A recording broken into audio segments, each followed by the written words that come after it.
you go. Alrighty, so the item today, consideration, reduction, and penalties for unauthorized wastewater connection to a property on Keith Court in the Willow Springs subdivision for wastewater section 5014 DeSico. Thank you very much. Are you up, Antonio? Yes, sir. All right, thank you. All right, well, good morning, everyone. Thank you for attending. It's not very common that we come up with unauthorized sewer connections, but they do occur. And they also happen in the water, probably more frequently. But when they do occur, the wastewater ordinance, section 5.01.4 gives us a process to follow to bring the property into full compliance. Which we tried to follow in this particular case. We have followed in this case. I'll try to paraphrase a fairly lengthy staff report here. In November, I was contacted by a realtor about the property. It was my understanding at the time that they had actually, as is customary, contacted the district to verify utilities. It's very common. Everyone should be doing that when they buy a property for reasons like this. It was discovered there was no sewer billing account, but a water account. And a sewer septic system inspection was conducted by the property owner. And it was found that there wasn't a septic system, which is what they were thinking, and was believed at the time. So I had our staff go out and there are several homes in the Willow Springs subdivision that actually are on septic systems. The subdivision itself was originally developed that way and was later converted to a public sewer system when it turned out that they realized the septic systems weren't going to work there. So it wouldn't have surprised me that there would have been a septic system at this property when I was first called about it. But so after getting this call, I sent out field staff to look at the connection, see what they could see about it, see if it was up to current standards, just see what they could see. They saw a standard connection, clean out, didn't see any evidence of a septic tank. So it appears from what the septic company NTUD saw is that this property has always had a gravity connection at the property. I researched to see roughly the house looks like it was built somewhere in the late 60s, but I can't tell what originally was, how the property was permitted, whether it was permitted for a septic or a gravity sewer. I don't think we'd ever know that. So, and I don't really want to make an assumption about it. I think it's really, anything that happened in the 60s is sort of in far enough in the past to not really think about.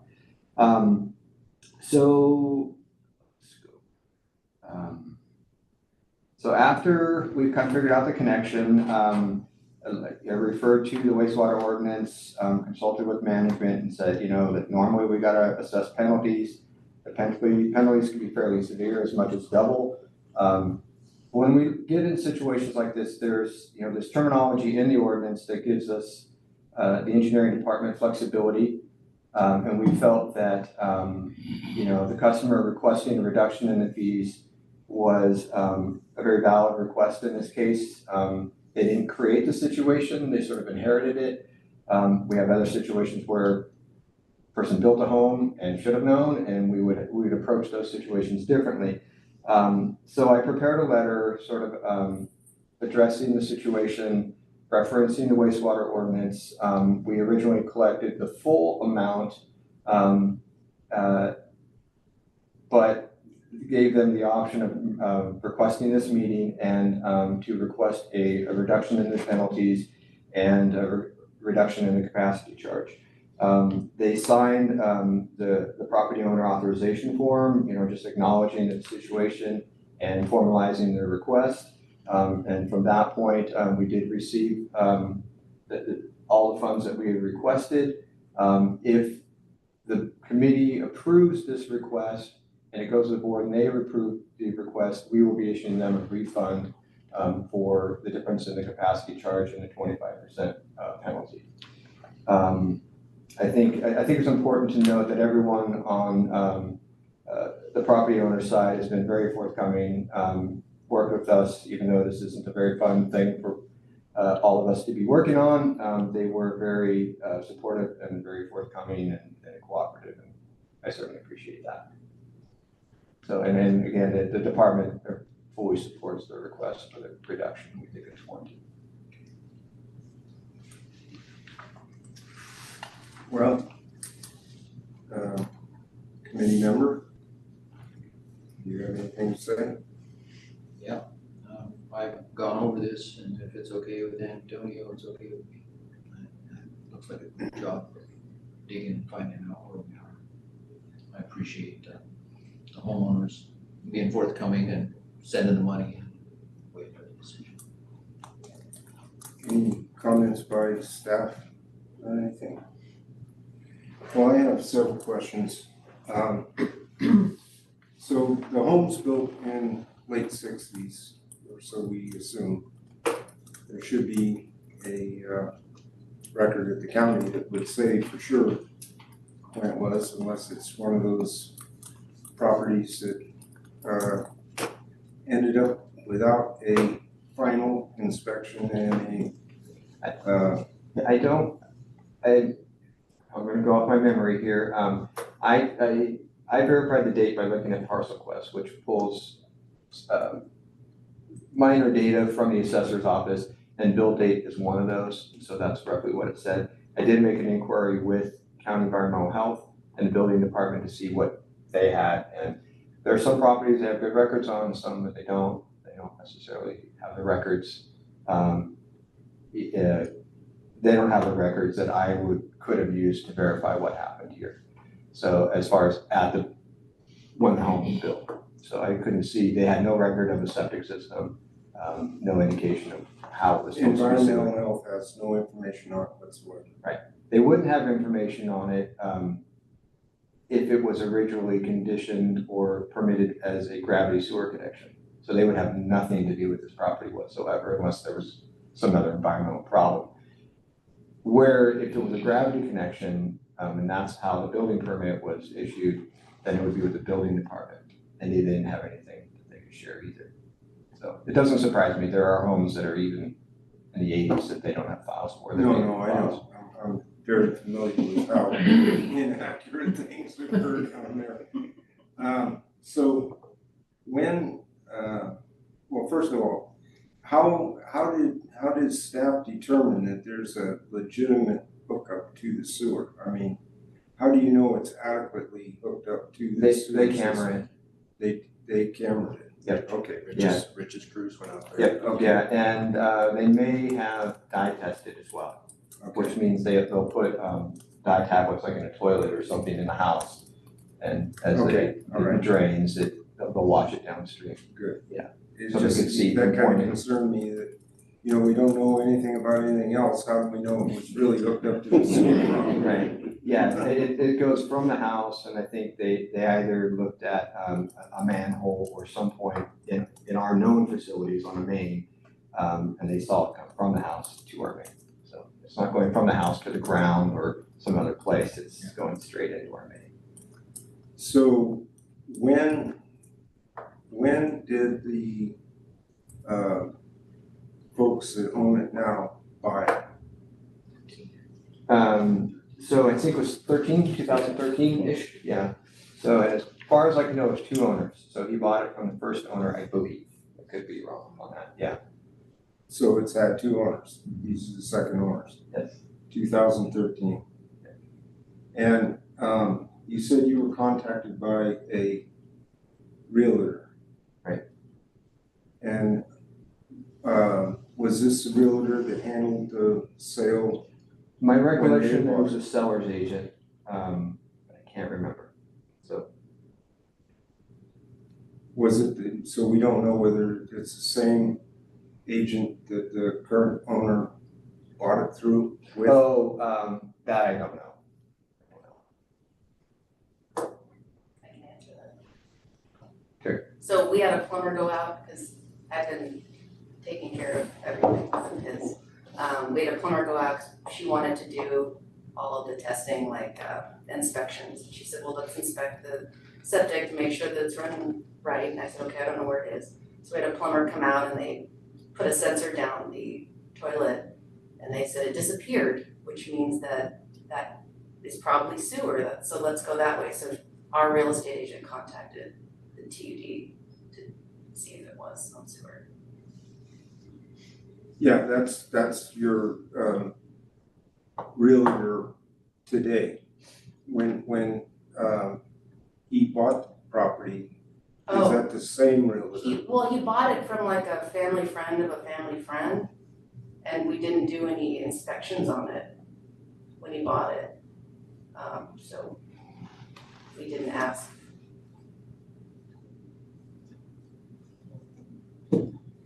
Well, okay, this is where I have a problem. And I'm really sorry that it occurred this way.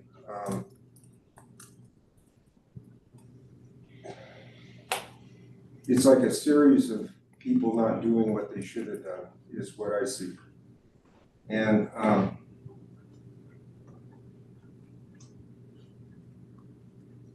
if you're going to buy a piece of property, it's one thing if you're going to use a realtor and go that route. Because then the onus is on the realtor. You're relying on the realtor to provide you with the information to protect you and be at your best interest. And so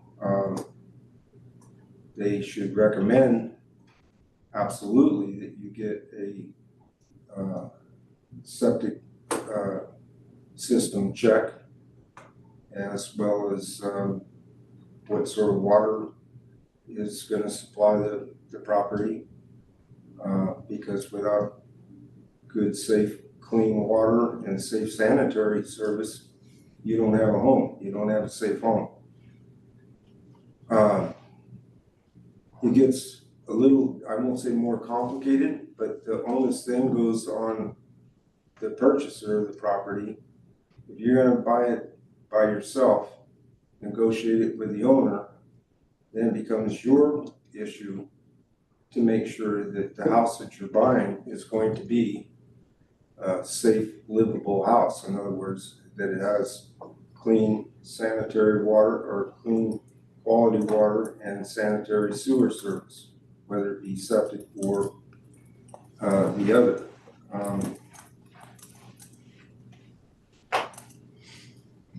And I feel that I'm not going to make any judgment because I don't know, I wasn't around then, but it sounds to me like the latter is what occurred, that there was no inspections or whatever done, and therefore, unfortunately, the purchaser has left himself wide open to issues that may pop up. You took over that responsibility.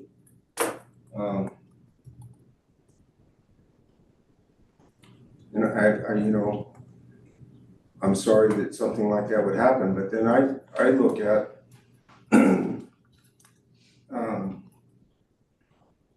if I was a sewer ratepayer for TUD, I'd wonder, where's my break? I want a break.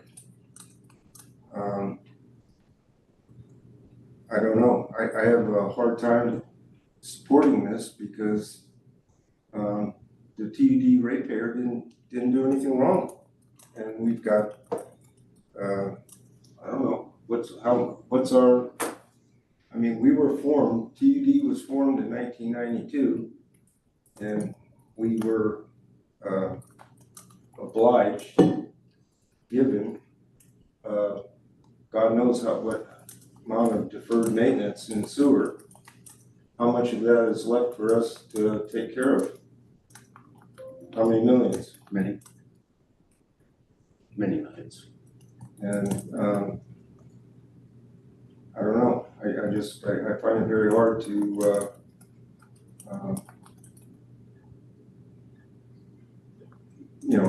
okay a break on something that was somebody else's fault, and I don't see where the ratepayer had anything to do with it.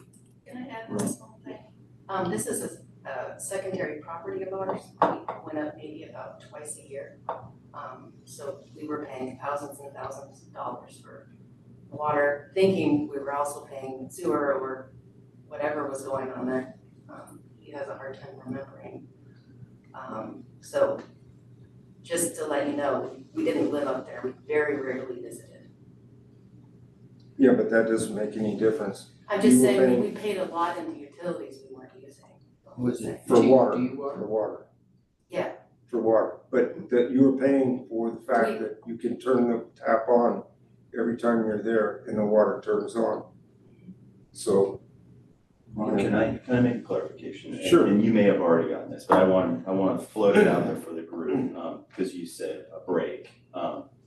And what we're proposing, recommending, and what they're supporting, is to collect the amount of money we would have collected if they had come in 2013 and paid full boat, and capturing all the service charges that they would have accrued or have accrued had they paid all the way from 2013.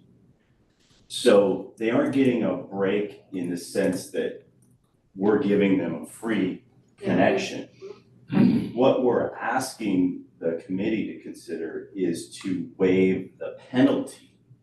And the penalty, in my interpretation of the wastewater ordinance, is literally that, is to be punitive for people who deliberately circumvent the ordinance and knowingly connect and not tell the district.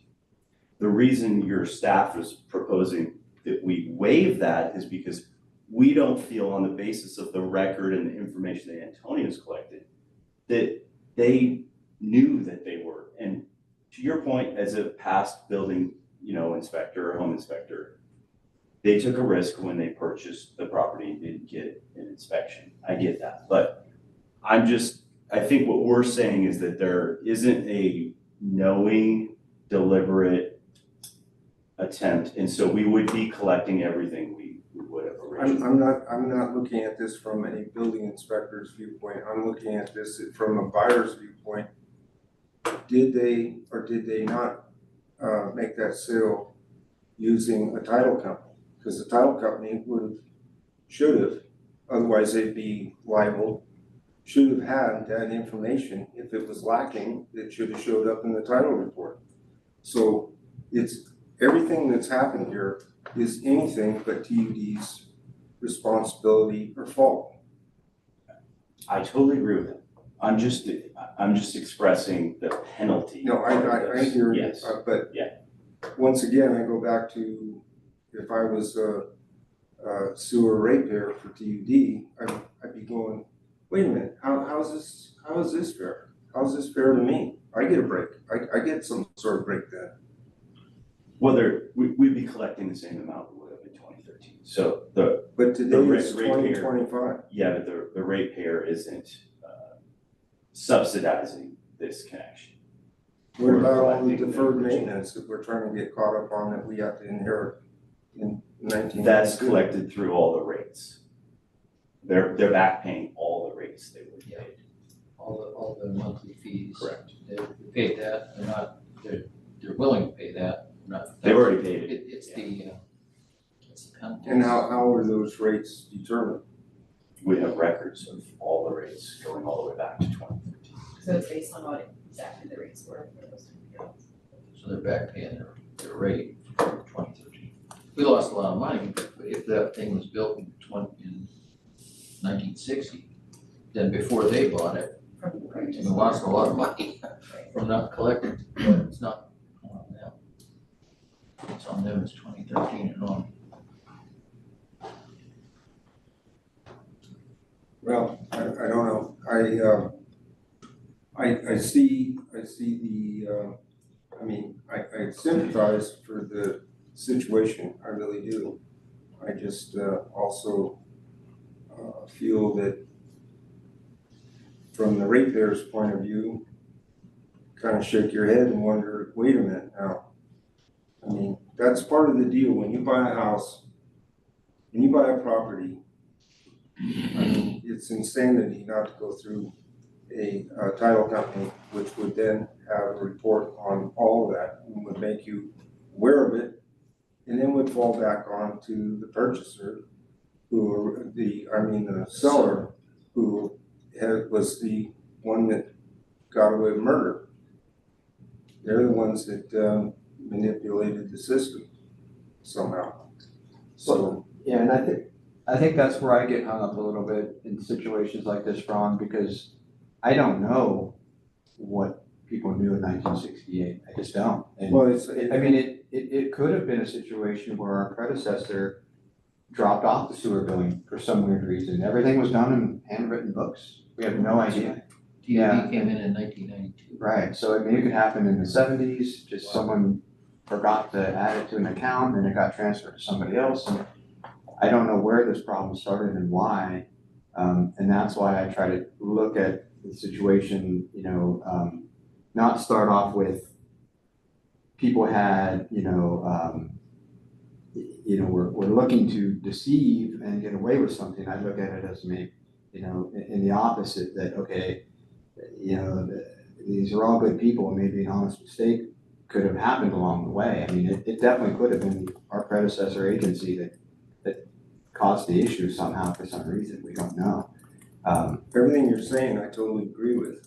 I'm just saying, I'm looking at it from the ratepayers' viewpoint of, how is this really fair? I mean, what should have been done is it should have, at the time of the purchase, there should have been a title report done, or this should have been brought up at that. It should have been, if I was buying it, I certainly would be wanting to know exactly what I was buying, and that I had good, clean, safe water service and also sanitary, safe sewer service. And that's something that if you don't have both those, you don't have a house. You don't have a livable house. They thought they had septic. Well, that doesn't mean anything. You need to know where the clean out is. You need to know how to access the lids on the septic tank because they need service. It's not like TUD service where you just flush the toilet and it's TUD's problem. Because it stays on your property, you have to figure it out and service it once in a while. Well, I think their request for the reduction, I think in the end that they will pay, the district will be whole, the ratepayer will be made whole. And I look at the penalty as, we've done this in the past where we've had these come up and we've assessed the penalty. We've collected more than what we've already collected from them. We did this twice not too long ago.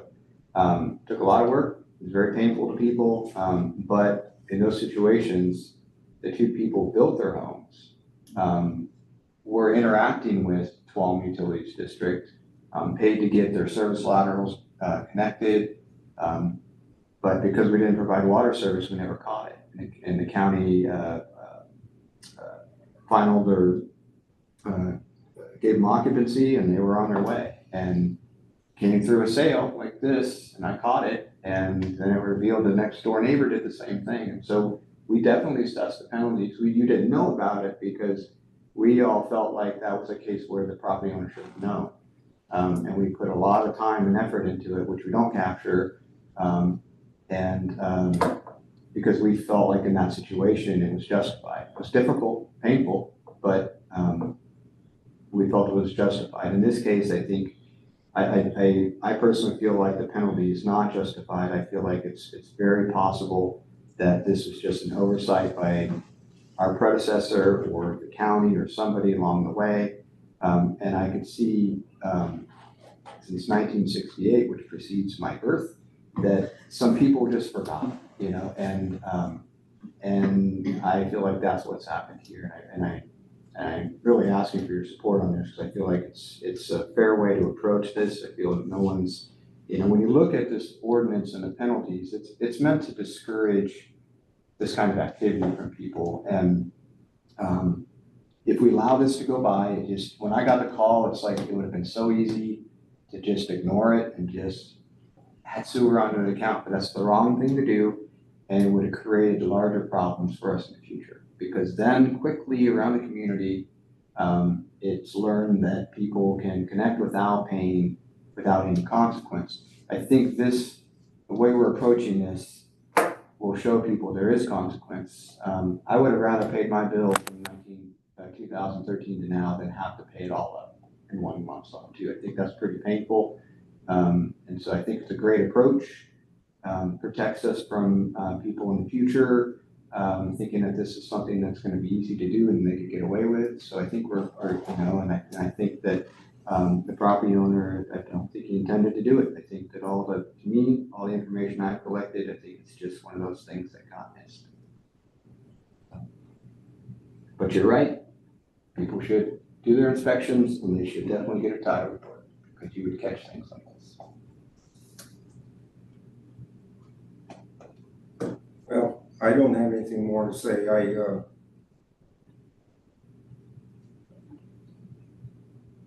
I very reluctantly, from a ratepayer standpoint, disagree with it, but reluctantly, I guess I will go along with it. But I still say that, there's some responsibility that is borne by the owner or not having gone through the proper channels when the purchase was made. And I don't think that should be pushed over onto the ratepayer. And you can call it penalties, whatever you want to call it, but I mean, there's many things in this life that when you don't follow the rules, there's penalties for, and there's no chance of getting them deflected. You pay them and you move on. So I'll leave it at that. Anybody else have anything more to say? I'll just chime in, being a resident of Willow Springs and a house that was built in '66, and I know where my old septic tank is and that whole thing. That, at one time I was a first-time home buyer and I didn't know what I was doing. I just relied on adults around me to help me, guide me through the process. So I made it through all those things, and I did have my home inspected in Willow Springs. So I also know how things, so remember the history lesson we got a couple of years ago on the whole regionalization of sewer in Fulton County. And so sometime after the Clean Waters Act of the early 70s, all those septic systems were forced onto public sewer. So this happened in the early 70s, maybe late 70s at the most. And TRWD, one of our predecessor agencies, was in charge. And, I just know how things, when there's a lot of, in our files, there's a lot of missing documentation, and you stumble upon them on a regular basis where, we have a tank that isn't even on our piece of property. That's not the case anymore, but those sorts of things went rampant in the 70s and maybe even to the 80s with just these handshake deals. So I agree with the process that we went through. I think it did a fantastic job. I commend the property owners for stepping forward and wanting to be willing to pay their fair share of all of their fees up to this point. And I think there's some lessons to be learned. And I think I've talked to Antonio and Eric about, let's be a little more proactive with the realtors out there, trying to get this message out there that these sorts of things have now cropped up several times over the last 5 years. And, we need to do, all of us need to do our due diligence to make sure this doesn't happen anymore. So I agree. And, I've been coming up here since I was knee-high to a grasshopper. I was on the Gables Motel there in Twain Harte, and back in the late 60s and so on. I can remember that construction up here was just going wild, and it was wild, wild west. I mean, if you could even get an inspector to come out and take a look at what you were doing was, an act of Congress almost, So I understand that there's gaps, but that's why we have a process that people are supposed to try and follow. I mean, there's no law to do it at all, but you got to be crazy not to buy a piece of property without getting a title report, and you better get it from a reputable title company so that these sort of things will come up. You need to know what you're buying, because otherwise things like this happen, period. And what you described is no less true in 2013 it is right now. That's I right. totally get it. Right. I suspect there isn't a large number of those sorts of things happening today. It could be happening, but like I said, I think districts like TUD and Twining Heart and others can be a little bit proactive about, getting a letter out to all these realtors saying, hey, these sorts of things are starting to come up and it's gonna cost somebody a lot of money if we don't, be proactive, find these things ahead of time. That's right. Yeah, we've done a couple of presentations with the Board of Realtors. I was just thinking about, we'll probably do for another one where we, talk about the common issues that we see, that would be relative to, property transactions. So probably do for another one. I agree because, what you see is, especially on realtors' points, all they want to do is close escrow. So, and get their commission. But that's not representing the buyer or the seller. You're doing them both a disservice by doing that. You need to really dive down in and find out what that property is about and make sure that the purchaser especially knows exactly what they're buying so that they don't get into circumstances like this. I'm very supportive of realtors when they call me, and I encourage them to call me, and I provide as much detail as I can, like their connection points and things like that, particularly if their connection point is a lot farther away than they might think. And try to make myself very accessible so that they do call me and to avoid these sort of things. And I feel like I get a lot more calls. And there are particular realtors who are really great at making these calls. Some not so much, but I think these meetings that we've done a couple of them with the Board of Realtors, the presentations are really helpful. There's a variety of issues besides things like this that people should be aware of when they're buying a property.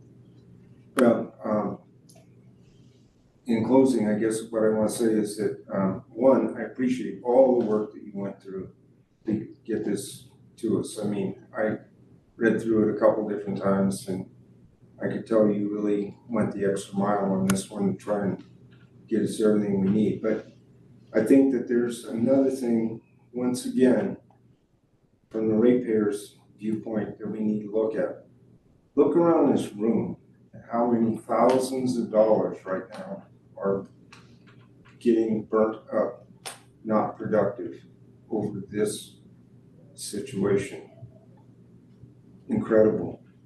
These are all people that have jobs that need to be doing productive things, and here we're working on this, which is a total loss. Total loss. Thank you, ratepayers. So, anybody else got anything more to say? I'd like to think we're looking out for the ratepayers' best interests at this moment too.